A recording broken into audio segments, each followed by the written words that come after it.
Hello, everyone. Before we start, make sure to like and subscribe to the channel and leave a comment with where you're from and what time you're watching. That way YouTube will keep showing you stories just like this one. Now let's begin. Story No. 1. Working in the oil fields of Alaska isn't a job for the faint of heart. The isolation can wear you down after a while. For months, all you see is a white, frozen landscape and unyielding darkness. I'd been working in pipeline maintenance near Barrow for about 3 years when this happened. It was February. The pay was great, which kept me, Jake, and Paul coming back year after year. We were a tight-knit team, always looking out for one another through snowstorms and equipment malfunctions that could kill you faster than you could call for help. That particular rotation, we had just finished a week-long repair job on a stretch of pipe that had suffered stress fractures from the brutal freeze-thaw cycles.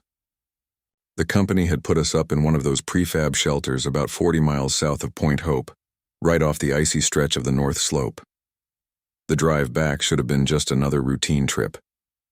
We'd done it 100 times before in Jake's heavily modified Chevy Silverado, the one with chains on all 4 wheels and a heater strong enough to keep you from freezing solid.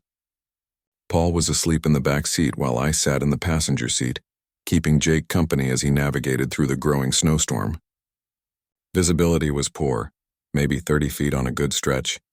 The headlights seemed to bounce off the swirling snow, creating a tunnel of white that made it feel like we were drifting through space.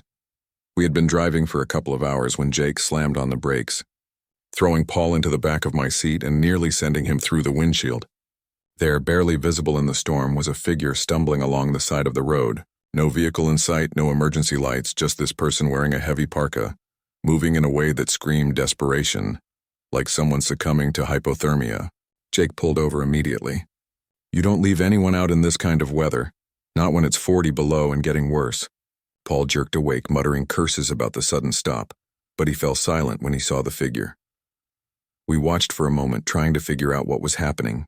The man was struggling through knee-deep snow, maybe 50 yards ahead of us. His parka was an old military surplus coat, olive green with fur trim on the hood that kept whipping around in the wind. What caught my attention was his walking pattern.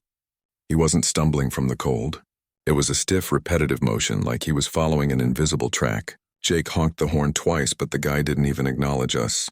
He just kept moving forward, one step after another, arms hanging by his sides. "Oh man, he's gonna freeze out there," Paul said, already reaching for his door handle. Jake threw the truck in park and we all piled out. The wind hit us like 1,000 tiny daggers. Even with all our heavy gear on, the cold tried to creep in. We started jogging toward him, yelling out, but our voices got swallowed by the storm. When we got close, within about 20 feet, Jake grabbed the guy by the shoulder to turn him around. And that's when everything went strange. The man's face was deathly pale, not frostbitten, but unnaturally white. His eyes were cloudy like dirty ice, and they seemed to be staring through us. His lips were moving constantly, forming words we couldn't hear over the howling wind. But the scar on his face, running from his left temple down to his jaw, caught Jake off guard. It looked like the kind of wound someone survives only to live with it for the rest of their life. "Are you okay?" Paul shouted, waving his hand in front of the man's face. No response. He just stood there swaying slightly, his eyes focused on something beyond us. The man's lips kept moving, and when I leaned in closer, I could barely make out the words he was repeating over and over again. Jake and Paul exchanged worried glances. We had all heard rumors of people losing it out here due to the isolation, but this felt different. It felt wrong, but we had no choice. We had to get him in the truck. Leaving him would mean a body to explain to the authorities, and none of us wanted that. It took all 3 of us to guide him into the back of the truck. He didn't fight, but he didn't help either. He felt like dead weight, stiff and cold even through the parka. Strangely, he wasn't shivering, which was unnerving. When you're exposed to the Arctic for too long, your body shivers as a last-ditch effort to survive. But not this guy. His skin was ice cold and he wasn't shivering at all. We got him into the back seat with Paul, who pressed himself into the far door like he was trying to put as much distance between himself and our strange guest as possible. Jake cranked the heat to full blast and drove back onto the icy road. For about 20 minutes, we didn't say a word. The only sounds were the heater fan blowing full force and the man's lips still moving in that endless chant. Finally, Paul cleared his throat and whispered, "Doesn't he look like that missing guy? Christopher Vaughn? The snowmobiler?" Jake's knuckles tightened on the steering wheel. I remembered the story. Everyone up here knew it. A couple of years ago, Christopher Vaughn had gone missing while on a solo snowmobile trip. His sled was found wrapped around a tree about 20 miles from where we picked up this guy. Blood on the seat, drag marks in the snow that just stopped. Search teams scoured the area for weeks before calling it. They declared him dead, had a memorial service and everything. His brother worked for one of the oil companies. Everyone in Dead Horse had heard about it. Vaughn had a scar on his face from a childhood accident, the same kind of scar this guy had. I kept glancing back at our passenger in the rearview mirror, and the more I looked, the more my stomach turned. Same scar, same face shape, even the same gray eyes, though Christopher's had been brown in the photos. But there was no denying the resemblance. The shelter came into view through the storm, barely visible through the whiteout. We radioed ahead, but the signal was nothing but static. No surprise. The prefab unit was just a reinforced shipping container with a few bunks, a kitchenette, and a communications setup. We pulled up close to the door, ready to get the man inside, but then he spoke for the first time. "Can't go in. Not yet, not until..." The words were slurred and strange, like someone speaking underwater. Paul jumped at the sound of his voice, but we weren't leaving him in the truck to freeze. We struggled to get him inside, each of us holding an arm and guiding him through the door. The moment we crossed the threshold, the man went limp, a dead weight that nearly knocked us off our feet. We managed to get him onto one of the lower bunks while Jake went to check the radio. Paul put some water on for coffee. I stayed with the man, checking his pulse, slow but steady, and trying to make sense of what we had found. Up close, I noticed more details. His fingernails were unnaturally long, yellowish, like he hadn't cut them in months. There was no smell on him. None at all, which was even more unsettling. Someone stranded in the wild should have a scent to them, sweat, body odor, anything, but there was nothing. His parka pockets were empty except for a single item, a snowmobile key, the kind they sold at the gas station in Dead Horse. The leather fob was cracked, weathered and branded with C. Vaughn. Paul paled when he saw me holding the key. That's not possible," he whispered. But we both knew it was right there in my hand. Jake returned from the radio room shaking his head. The storm was interfering with everything. We were stuck. The power flickered. It was unusual for the shelters to lose power, but it came back on quickly. That's when things got even stranger. Our passenger's eyes were wide open, staring directly at the clock on the wall. His lips started moving again, faster this time, repeating that same mantra. Paul grabbed my arm, panic in his eyes. "We need to get out of here. Right now." But Jake was already shaking his head, pointing to the window where the snow had thickened so much we couldn't even see the truck parked 50 feet away. We were trapped, and I had a sick feeling deep in my gut that it was exactly what was supposed to happen. The night dragged on. We took turns watching the man, trying to act normal, but none of us could shake the unease gnawing at us. Around 3 a.m., we decided to sleep. Paul volunteered for the first watch, and Jake and I went to the opposite side of the room to grab some rest. I didn't think I'd sleep, but exhaustion hit me like a freight train. I woke to Paul shaking me violently, panic in his eyes. The clock read 5:30 a.m. Jake was already standing by the door holding a wrench. "He's gone," Paul gasped. I stood up, looking at the bunk. It was empty. We searched the shelter. No sign of him, no trace. The man had simply vanished. Then we heard it. 3 deliberate knocks on the metal door. Slow, methodical. Then the knocking came at the windows, one by one, moving around the shelter as if something was testing each entrance. We were frozen, unsure what to do. The knocking stopped and silence filled the room. We stayed like that, too terrified to move. When the storm finally let up around 7 a.m., we made a shocking discovery. There were no footprints anywhere outside the shelter. The snow around the building was untouched. Tommy never made it to the truck. He had vanished like he had never been there at all. Story No. The nights at the remote gas station on Route 93 dragged on endlessly, blending into one another like a haze, with time losing its meaning. I'd been stationed there since late October, manning the counter as the harsh winds from the north whipped through the cracks in the walls. The job offered a good wage for a student like me, trying to save up before the next semester, and the manager, an older fellow named Roy, never minded when I asked for extra hours. Most shifts passed without incident. Truckers fueling up, locals grabbing snacks, and the occasional lost tourist trying to navigate the endless snowstorm. The station itself was basic, 2 pumps outside, a small convenience area stocked with overpriced candy, and a bathroom that would freeze shut every other week. But everything changed on my third Wednesday there. The clock struck 2 a.m. when headlights suddenly cut through the blizzard outside. A battered Ford pickup, its blue paint peeling, rolled up to pump number 3. The truck came to an abrupt halt. The driver didn't exit, didn't reach for his wallet, and didn't even shut off the engine.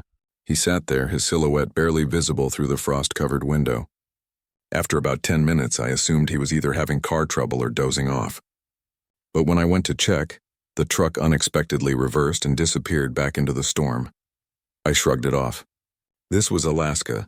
Strange things were expected during winter. I made a note in the logbook and returned to restocking the shelves. The next Wednesday came with a vengeance. The snowstorm was even worse, with visibility barely above 5 feet. The wind howled like a living thing, making the building creak and groan.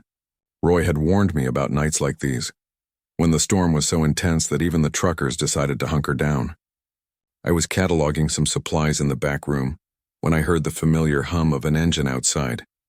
The clock read exactly 2:02 a.m. Through the security monitor, I saw that same rusty Ford pull up to pump 3. It stopped in the same spot, and the driver did the exact same thing. No movement. No attempt to get comfortable or adjust the radio. The man wore a heavy winter coat with the hood pulled low, and his hands gripped the steering wheel tightly, fixed at 10 and 2. This time I watched for a full 15 minutes, but he didn't stir. I grabbed my coat, walked toward the door, and as soon as I reached for the handle, the truck's reverse lights flickered on.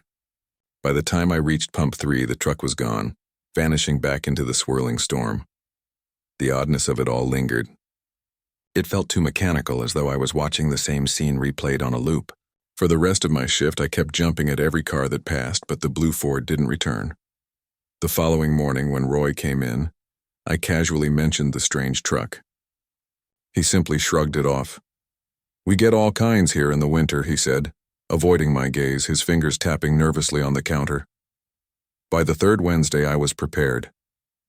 I switched shifts with Jasmine to be there at 2 a.m. The security system at the station was old but functional, a relic from the 90s that recorded over itself every 30 days. I had figured out how to save footage, and I was ready this time. The storm that night wasn't as severe, just steady snow, which meant better visibility. I positioned myself behind the counter with a clear view of pump 3, pretending to flip through a magazine. At exactly 2 a.m., the rumble of an engine grew louder, and the blue Ford appeared from the storm, pulling into the same spot with eerie precision. I zoomed in on the old security camera. What I saw made my stomach tighten with unease. The man in the truck wasn't just still, he was unnervingly motionless. He sat there like a mannequin frozen in place. His face was hidden beneath the hood, but his hands, pale and stiff, gripped the steering wheel, their fingers rigid. I watched for 20 minutes this time, but not a single movement. When the truck's reverse lights lit up, I thought it was over. But this time, instead of pulling straight back, the truck swerved, and for just a second, the driver's side of the truck faced the camera. The hood fell back slightly, just enough for me to glimpse his face. It was wrong. His skin was gray, his eyes hollow and lifeless, as if his features had been carved from old leather. He stared out with an empty expression, and I felt my blood run cold. I replayed the footage again and again, trying to make sense of it, but each time the horrifying image was the same. Whoever sat in that truck wasn't alive. I saved the clip, grabbed the old station logs, and began going through them. The logs were meticulous, delivery schedules, maintenance reports, and odd incident notes scattered throughout. One note from December 1995 caught my eye. Customer complaint. Abandoned vehicle at pump 3, 2:30 a.m. The description matched the truck perfectly. As I went through more entries, I found that every Wednesday, during a storm, the truck had shown up, always at exactly 2:30 a.m. The worst discovery came when I found a folder labeled Incident Reports in the back. Inside were police reports, missing person notices, and newspaper articles. One article dated back to January 1993, detailing the disappearance of a local man named Michael West. His truck, a blue Ford pickup, had vanished along Route 93 during a blizzard. His body was never found, and neither was his truck. The article included a photo of Michael. His face was unmistakable. It was the same face I had seen in the truck that night. I tried calling Roy, but his phone went straight to voicemail. The next Wednesday was fast approaching and I was torn. Should I quit or should I stay and confront whatever was haunting Pump 3? Curiosity kept me there. I spent the days leading up to the storm researching everything I could about Michael's disappearance.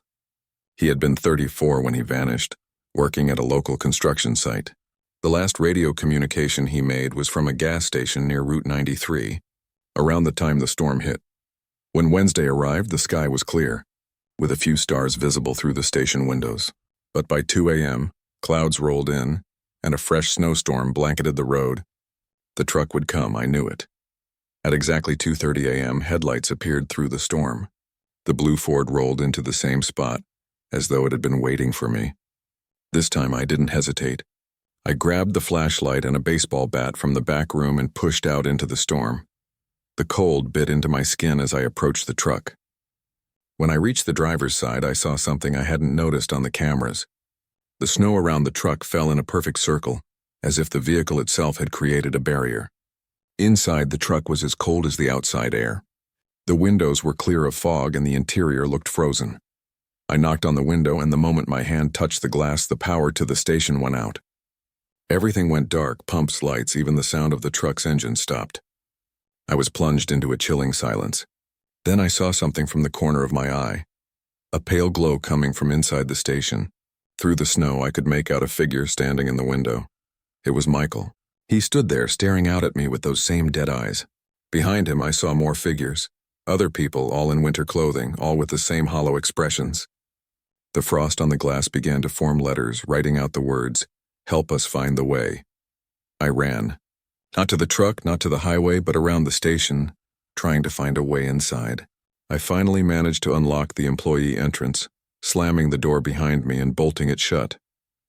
The emergency lights came on, but when I looked back through the window, everything was normal. The truck was gone. The snow had stopped falling. No one was at the window. I resigned that morning, packed my things and left Alaska for good. But sometimes, when the snow falls heavy, I still dream of that truck, and those words etched in ice. Story No. 3. It was October when everything shifted between my father and me. We'd been planning this hunting trip for months, heading into the rugged backcountry of Wyoming's Wind River Range. Our first real father-son trip in years since I moved to Denver for my job. I'm Nathan, a consultant, and to be honest, I hadn't spent more than a weekend with my dad since college. He had been hunting this area for over 25 years, knowing every stream, peak, and valley like the back of his hand. We drove from Jackson Hole in his weathered old Ford F-150, rifles secured, camping gear packed. Both of us were genuinely eager to disconnect from the chaos of daily life for 5 straight days. The plan seemed simple enough. Track some elk, maybe get lucky with a clean shot, and simply enjoy the wilderness without any emails, cell towers, or distractions. The first day went as expected. We hiked about 10 miles from where we parked, finding a solid campsite next to a narrow stream that wound through the valley, surrounded by tall pines and aspen. Dad was in his element, pointing out tracks, explaining the wind patterns, reminiscing about old hunting trips. The weather was cool but pleasant, around 50 degrees, with clear skies and that perfect autumn glow filtering through the trees. We set up the tent, organized our gear, and spent the evening discussing the route for the next day over a thermos of coffee spiked with bourbon. Everything felt right, peaceful even. We were both tired, catching up on life, talking about work, family, and everything in between. Neither of us had any idea we were already being watched. It started on the second day. We'd been hiking for about 4 hours, following an elk trail that climbed up a series of rocky ridges. Dad stopped suddenly, his expression shifting from casual interest to confusion. When I caught up to him, I saw what had caught his attention, scattered pieces of what appeared to be an elk carcass, but unlike any kill I had ever seen before. The bones were stripped clean, almost as if someone had taken surgical care with them. But the arrangement was what truly struck me. They weren't scattered in the usual disarray of a predator kill. Instead, the bones formed a peculiar pattern, arranged in a rough circle around a flat rock. The skull sat in the center, its empty socket staring up at the pale sky, and the larger bones radiated outward like spokes on a wheel. Dad knelt down, running his fingers over the smooth edges of the bones. He'd been hunting for over 30 years, Seen bear kills, wolf packs feeding, even cougar attacks. But this was different. The bones were too clean, too precise. There wasn't a single track, not even a hint of a paw print or scuff mark on the soft soil surrounding the area. "Nathan," he said quietly, using my full name, the one he reserved for serious moments. "I've never seen anything like this. Whatever did this, it's big enough to take down an elk, but smart enough to leave no traces." We spent another half hour searching the area, circling wider and wider, but we found nothing. No fur, no blood, no sign of a struggle. It was as if the creature had materialized out of thin air, arranged the bones with eerie precision, and then vanished. We tried to shake it off, but the discovery unsettled both of us. Dad kept looking back toward the site, and I found myself glancing nervously into the trees more often than usual. About a mile further up the trail, we stumbled upon another kill site. This time a grouse, but again, the remains were arranged in that same disturbing pattern. The small bones were laid out in a perfect circle around a smooth river rock, the tiny skull positioned precisely in the center. What made it even stranger was that grouse are ground birds, easy prey for foxes or hawks, but there were no feathers scattered around, no signs of a struggle, nothing. Dad picked up one of the delicate wing bones and held it to the light. "This is surgical," he muttered. His voice was barely a whisper. "No animal does this kind of precision cleaning naturally." The pattern continued throughout the day. We found 5 more sites, each more disturbing than the last. A rabbit arranged around a flat piece of shale, a squirrel with its bones positioned perfectly around a piece of quartz. Each site was immaculate, too sterile almost, as though no predator had been involved at all. As we ventured deeper into the wilderness, the kills grew fresher. The first elk carcass had been there for days, maybe weeks, but the more recent remains still carried the sharp metallic scent of recent death. Dad's movements grew more cautious, his rifle always ready. Neither of us wanted to say it, but we both knew something was trailing us, staying just ahead to prepare these grotesque displays for us to find. It felt like we were being lured deeper into its territory, following a series of increasingly fresh kills as both a warning and an invitation. That night, we camped in a small clearing surrounded by dense pines, both of us too on edge to venture further. Dad insisted on keeping the fire going all night, taking turns on watch, something we'd never done before on any previous trips. I drew the first shift, sitting with my back against a fallen log, rifle across my lap, listening to every crackle of branches and rustle of leaves in the darkness beyond our campfire's reach. Around 3 a.m. during Dad's shift, I was woken by the urgent whisper of my name. When I opened my eyes, he was pointing toward the other side of the clearing, his face pale in the flickering orange light.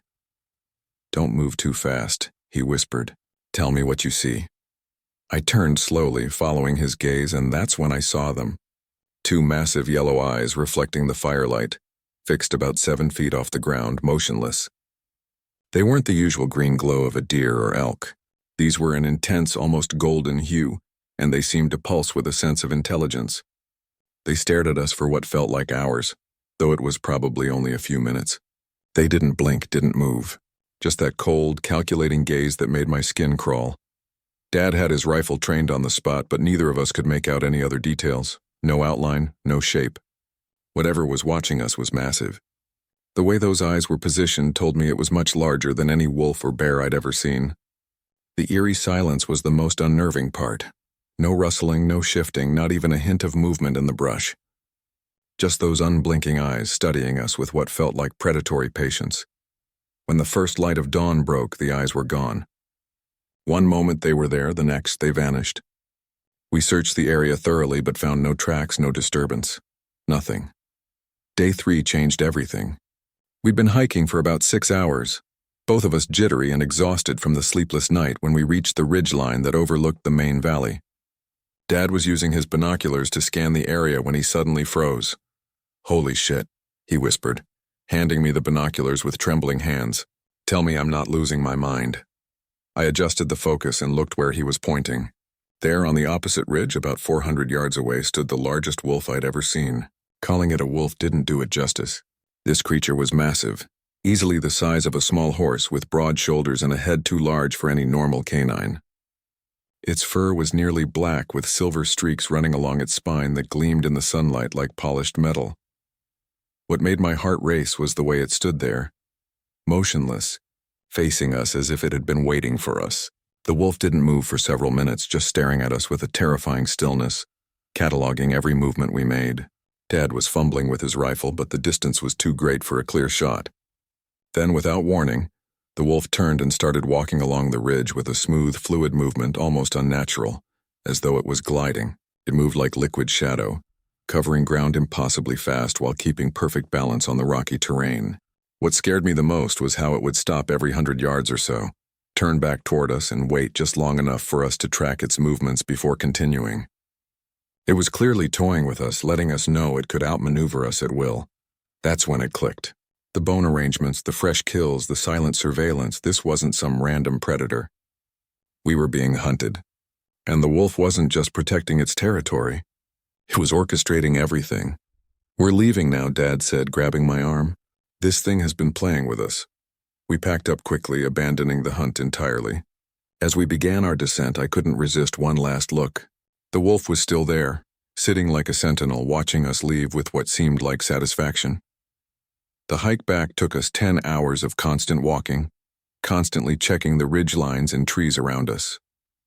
Neither of us spoke much, but I could tell Dad was processing the same realization I was, that we hadn't been hunting in its territory. We had been the prey the entire time. When we finally reached the truck, Dad threw the gear into the bed, started the engine before I'd even closed the door. As we drove away, I kept glancing at the rearview mirror. The wilderness seemed to fade, but I could feel the wolf's eyes still tracking us. We never returned to that place. Dad sold his hunting gear the following spring. We never spoke of what happened, but I knew we both understood that we had encountered something beyond natural, something smarter, something older, and we had been fortunate to leave alive. Story 4. The elk migration project seemed like the perfect opportunity to further my career as a wildlife ecologist. After years of smaller research assignments, I was finally handed the reins to lead a team studying how climate change was impacting traditional migration routes near the Fraser River.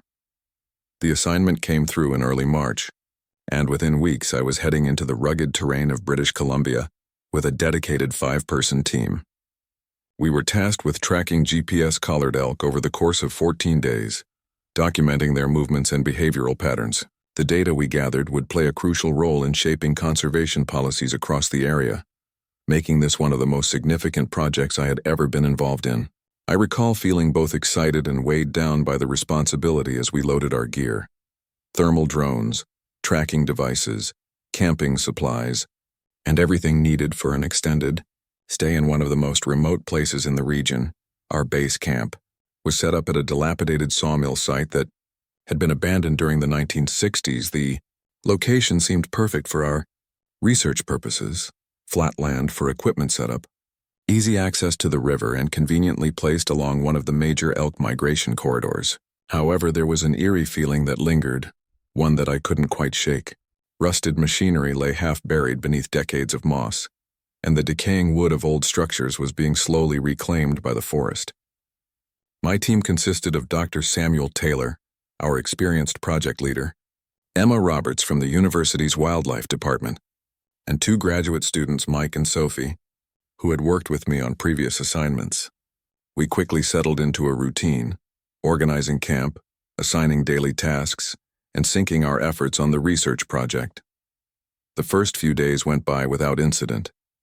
The GPS signals were consistent, and we were able to track the elk's movements with precision. Every morning we gathered around the camp stove, drinking coffee as we updated our maps and watched the animals' movements shift across the screen. The elk were following their expected routes, feeding during the day and traveling northward at night. Emma flew the thermal drone to capture footage that complemented the GPS data, while Mike and Sophie monitored radio frequencies. Dr. Taylor and I worked on analyzing the movement patterns, updating our notes, and ensuring the equipment was running smoothly. The weather was ideal. Crisp mornings, warm afternoons, and clear nights, perfect for our research. By day 5, we noticed something unusual. Some elk were veering off their traditional migration paths, taking strange detours that we hadn't anticipated. The data was intriguing and promised to yield valuable insights into how climate change might be altering their behavior. Our routine was comfortable, our progress steady, and everything seemed to be going according to plan. But during those first few days, I began to notice unsettling details about the abandoned sawmill site. Some of the trees around the area had unnervingly precise cuts, suggesting the use of advanced equipment that seemed out of place for its era. The foundation of a few old buildings formed geometric patterns, as if they had been deliberately arranged, and hidden metal plates marked with sequential numbers, yet no identifying information or dates, were found buried under the rubble. Dr. Taylor commented that logging sites from that period usually left more recognizable traces, such as marked trees or equipment serial numbers, but this place felt different, almost too clean, too perfectly erased. Despite these oddities, the project continued, and we had no reason to think the site's mysterious past would interfere with our work. That was until the night of May 12th. I was in my tent reviewing data logs at around 10 p.m. when Mike came rushing from the monitoring station, his face ashen in the dim lantern light. "Rachel, you need to see this right now," he said, his voice tight with alarm. All of the GPS signals had gone dark at exactly 10 p.m. Not one by one, but all at once. It was as though someone had switched off the network. The system showed no error messages, no equipment failures, just nothing. Emma ran diagnostics on the receivers while Dr. Taylor checked the backup systems. Everything seemed to be functioning properly, but the elk had vanished from the monitoring network.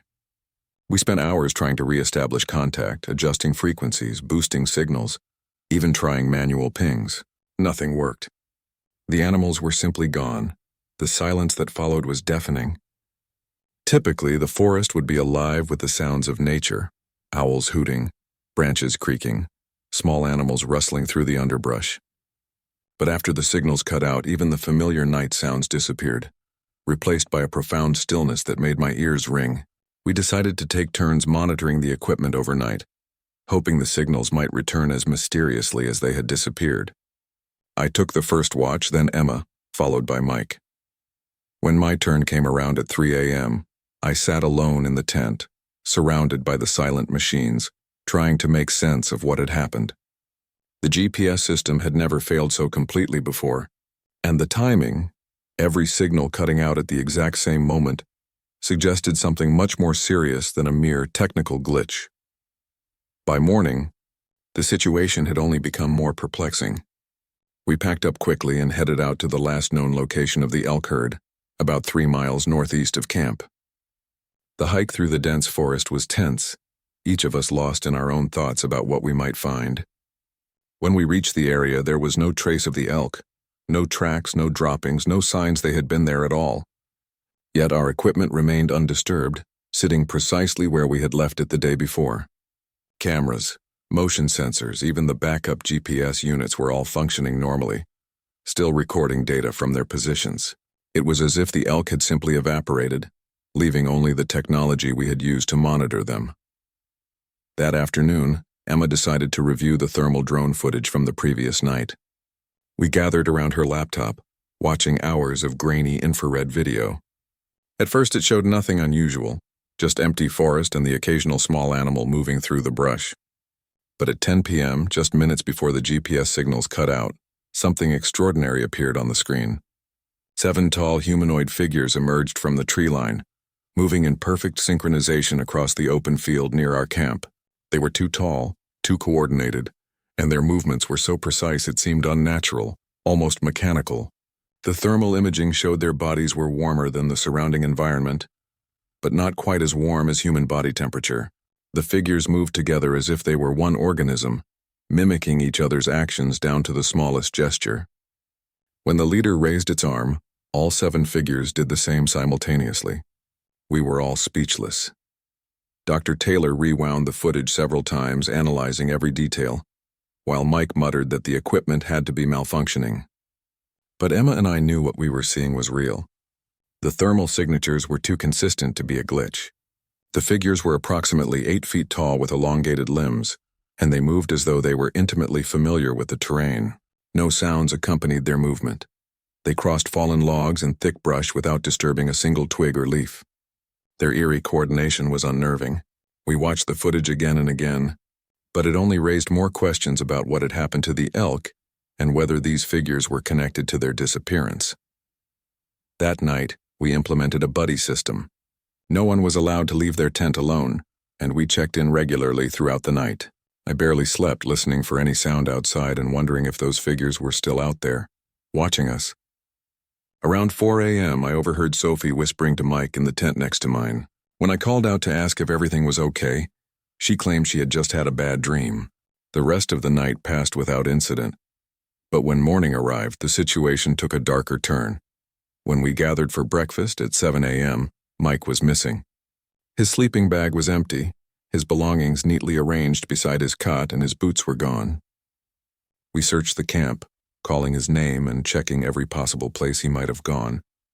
Dr. Taylor was already considering calling in emergency services when I decided to check the riverbank. What I found there defied explanation. Mike's boots were perfectly positioned on a flat rock facing the river, tied in neat bows.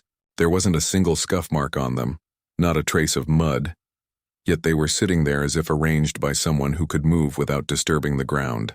The surrounding area showed no footprints, nothing leading to or from the boots, just the dry rock. I called the others over and we spent hours inspecting the area, but there was no explanation for what we were seeing.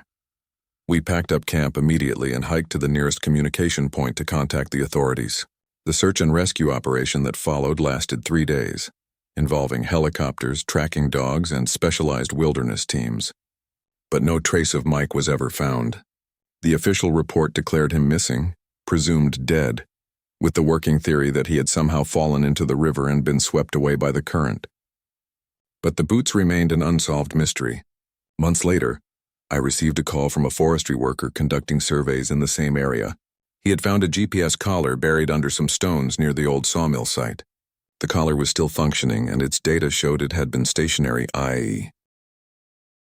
Story 5. Every time someone mentions the Yukon, I get an uncomfortable feeling in the pit of my stomach.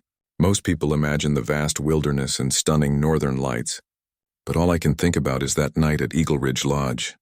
I was fresh out of my junior year of college, working a seasonal job as a front desk clerk and maintenance worker at a remote lodge tucked away near the Kluane National Park. It was June, and the lodge was my entire world for those few months. The lodge had a few small cabins scattered around the property, all connected by gravel paths that crunched underfoot, no matter how quietly you tried to walk. Our closest neighbor was over 20 miles away, and cell service was completely non-existent. The only connection to the outside world was a landline in the main office that barely worked, crackling with static on good days. Most nights, the silence was so profound it felt as if we were the only ones left on Earth. The guests that week were mainly adventurers, hikers and photographers, people who came to the Yukon to truly escape civilization. There was this trio, Jack, Emma, and Kyle, staying in cabin 5 for a few days. Jack was the type of guy who could talk for hours, always joking and keeping everyone entertained, especially during meals in the lodge. Emma was quieter, more reserved, but had a way of observing everything around her as though she was taking mental notes. Kyle was somewhere in between, friendly but mostly keeping to himself. The three of them spent their days hiking around the property, returning each evening covered in mud and mosquito bites. The dynamic between them seemed normal enough, just a group of friends out in the wild.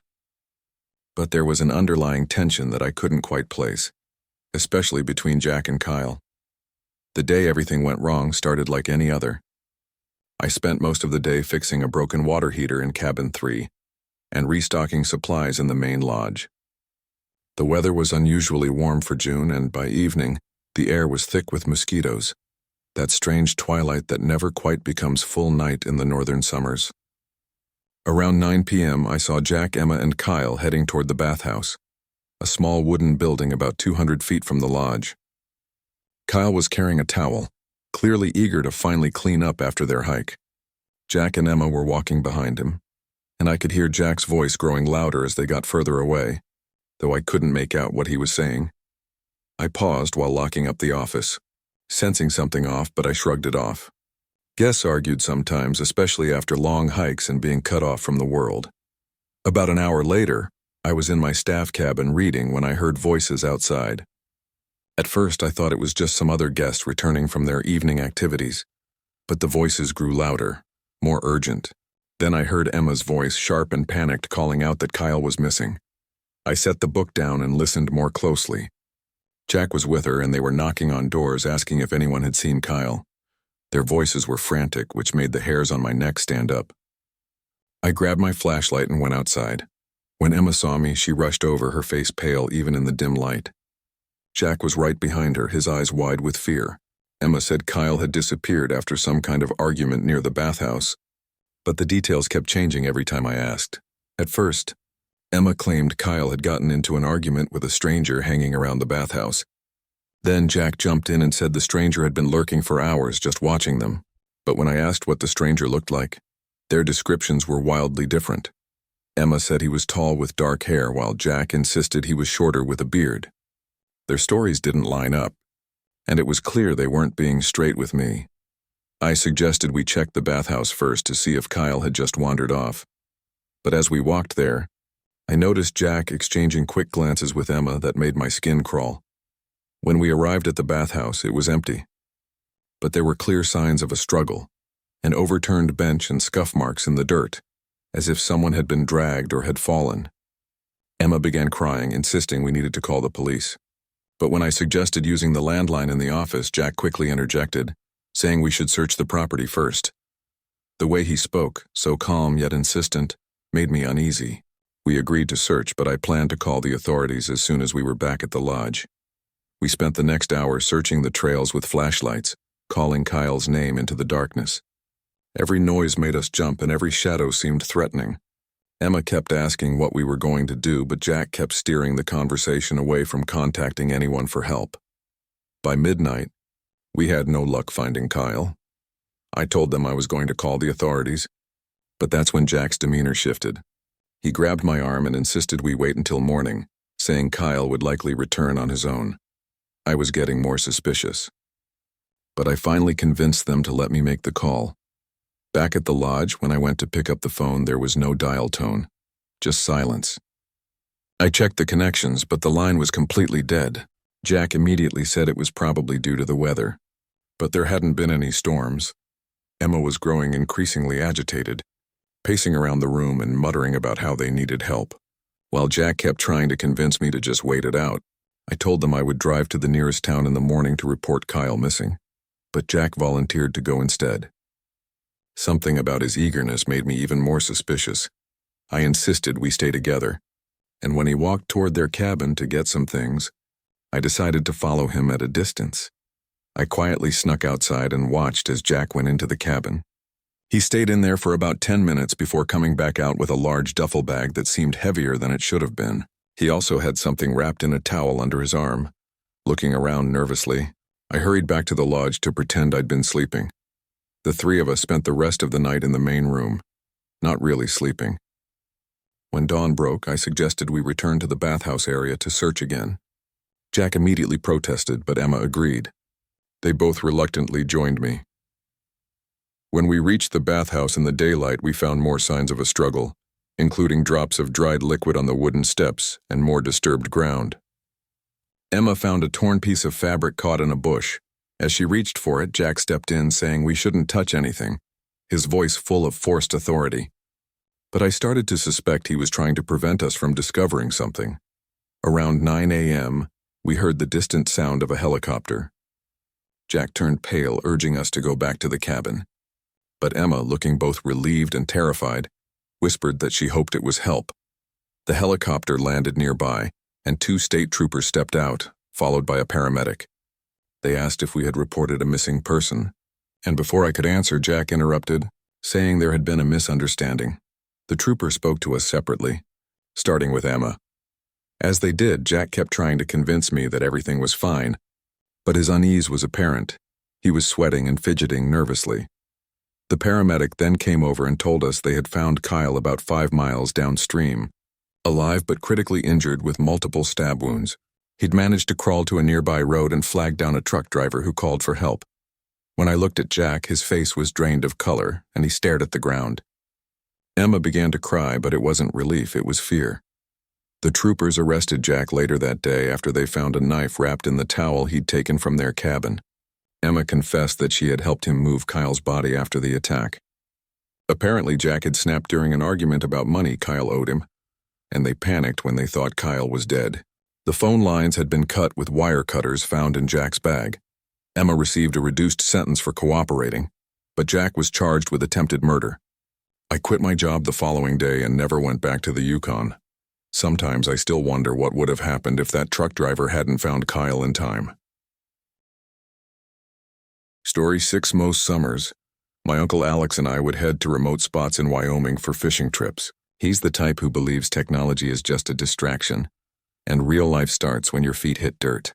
This particular trip, we set up camp near a bend in the Snake River surrounded by thick forest and rugged terrain.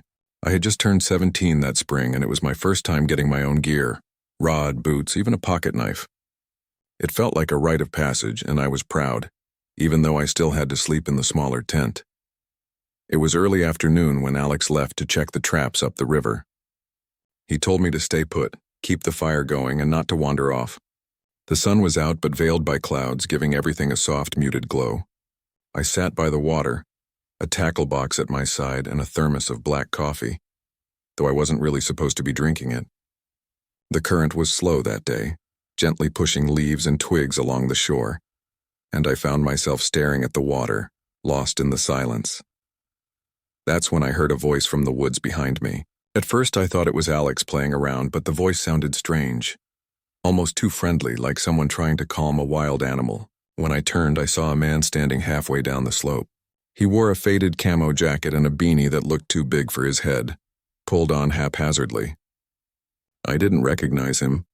He didn't look like anyone from the nearby campsites, and definitely not from the gas station we stopped at in town. He gave me a crooked smile, showing a missing tooth, and said he was a local guide. He claimed he was hauling gear for a hunting group and needed a hand. There was something unsettling about the way he stood so still while speaking. His feet didn't move and his hands remained behind his back. I asked which outfitter he worked for, but he dodged the question, laughing nervously. His laugh sounded dry, and then he said I looked strong enough to carry some crates. He pointed toward the trees, saying it wasn't far, just beyond a ridge. That's when my body stiffened. It wasn't exactly fear, but more like a deep instinct telling me something wasn't right. I told him I needed to grab my boots first, hoping to buy time. But he moved closer, only a few feet, and it felt too close. I noticed his pants were soaked up to the thighs, but it wasn't from the river. It looked darker, like mud. And his boots had deep impressions in the soft earth, like he'd been pacing the riverbank for hours. He glanced toward the woods again, but there was no gear in sight, just thick brush and broken branches. I said no, firm and clear, just like Uncle Alex had taught me to do if something felt wrong. The man didn't respond right away. He just stared at me, his face unchanging, but his jaw clenched. Then he laughed under his breath, muttering, "They never learn." That's when I backed away, keeping my eyes on him and the river behind me. I could feel this strange pressure to keep moving, like silence was dangerous. I walked backward until I reached the trail leading back to camp, making sure not to turn my back. He took one more step toward me, his voice calm, as if giving me advice. "You don't want to be out here alone when the sun goes down." It wasn't a threat, not exactly. It was more like a statement, as if he already knew what was going to happen. I didn't answer. I just turned and ran, not looking back. I didn't hear him follow, but I couldn't shake the feeling that he was still watching. The woods seemed to close in on me as I ran, and I ducked under branches that weren't low before. By the time I reached the camp, everything felt different, like the world had shifted ever so slightly. I didn't see Alex at first, and panic gripped me for a moment, thinking maybe the man had gotten to him too. But then I saw smoke curling from the fire pit. Alex emerged from behind the truck, wiping grease from his hands, looking perfectly normal. I told him what had happened, and he listened without saying a word. He asked for a description of the man, what he looked like, and if I could pinpoint where the encounter happened. I mentioned the muddy pants, the missing tooth, and the way he kept his hands hidden. Alex was quiet as we packed up. He didn't press for details until we were halfway down the gravel road back toward town. He stopped at a ranger station quickly, and I waited in the truck, my fishing gear untouched. That night at the motel, the news caught my attention.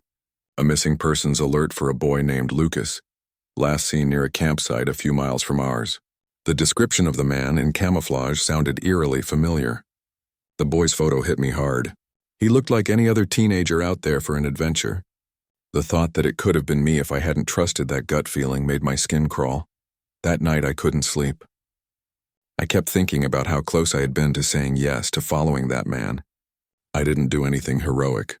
I just listened to that inner voice that told me something wasn't right. I still think about the man's calm voice sometimes. How sure he sounded when he said I didn't want to be alone out there. Not angry, not frustrated, just certain. Like he already knew how things would end. We haven't gone back to that spot since. Alex said we'd stick to safer places for a while. I never saw that man again, and as far as I know, no one was ever arrested.